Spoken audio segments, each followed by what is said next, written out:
আমি এতটাও বড় হতে চাইনি যেখানে রাত 11টায় গোসল করলেও কেউ কিছু বলার থাকবে না। হুটহাট ইচ্ছা করলেই আব্বু আম্মুকে জড়িয়ে ধরতে পারবো না।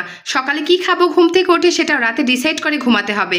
আসসালামু আলাইকুম ইব্রাহিম, আশা করি আপনারা সবাই ভালো আছেন। আলহামদুলিল্লাহ আমিও খুব ভালো আছি। আজকে আমি রান্না করবো ব্রয়লার মুরগি, আর একটু অন্যরকমের রান্না করার চেষ্টা করবো, কারণ আমি ব্রয়লার মুরগি তেমন একটা খাই না। মুরগি খাবারটাই আমার কাছে তেমন একটা ভালো লাগে না। একটু গরু গোশত আমি বেশি পছন্দ করি, তাই জন্য আমি একটু অন্যরকমের রান্না করার চেষ্টা করি যেন খাবারটা খেতে ভালো লাগে, বাসায় সবাই পছন্দ করে, আর পাশাপাশি যেন আমিও খেতে পারি। এই জন্য অনেক সুন্দর করে রান্না করার চেষ্টা করি। জানি না কতটুকু ভালো করতে পারবো, বাট চেষ্টা করি। আর রান্না প্রথমে দেখি আমি জিরা শেষ, এই জন্য কিন্তু আগে একটু জিরাটা ভেজে তারপর কিন্তু আমি রান্নাটা বসাবো। আর জিরা ভাজার আগে কিন্তু আমি গোশে হলুদ মরিচ লবণ পরিমাণ মতো মাখাই একটু সময় রাখছিলাম। জিরাটা ভাজা শেষ করে কিন্তু এখন আমি রান্নাটা বসাই দিছি। আর গোশটা একদম লাল লাল করে কিন্তু কড়া ভাজি করবো, যেন গোশটা একদম শক্ত শক্ত লাগে আর মনেই হয় না খাবারের সময় যে এটা ব্রয়লার মুরগি। মাঝে মধ্যে তো আমার বাসায় বাচ্চারা মানে একদম সন্দেহে পড়ে যায় যে আসলে এটা কি ব্রয়লার মুরগি নাকি অন্য কোনো কিছু। যাই হোক, আমি গোশটা কিন্তু লাল লাল করে ভেজে তারপর কিন্তু আলুগুলোও ভেজে নেব। এই আলুগুলো ভাজার জন্য একটু স্বাদ লাগবে, তরকারি দেখা যাচ্ছে ঝোলটা বা আলুটা একটু খাওয়ার সময় কিন্তু অন্যরকম একটু টেস্ট আসবে। তো আলুটা ভাজার পর, আর আমার বাসায় আমার বাবা তো একদম ব্রয়লার মুরগি খায় না বললেই চলে, মানে একদম খায় না। সেখান থেকে দেখা যাচ্ছে একটু আলু ঝোল খাবে, বাট হচ্ছে গোশ খাবেই না। গোশটা একটু নরম থাকে, গোশের স্মেল নাকি তার কাছে ওইটা ভালো লাগে না।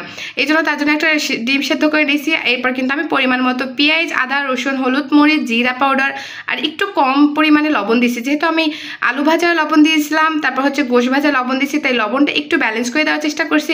যদি লাগে তাহলে আমি পরে কিন্তু অ্যাড করব। এখানে আমি মশলাটা ভালোভাবে কষিয়ে নিতেছিলাম, তার পাশাপাশি একটু কাঁচামরিচও দিয়েছি। গুঁড়া মরিচের পরিমাণটাও কিন্তু একটু বেশি বাড়াই দিয়েছি, কারণ ঝাল ঝাল করে রান্না করব।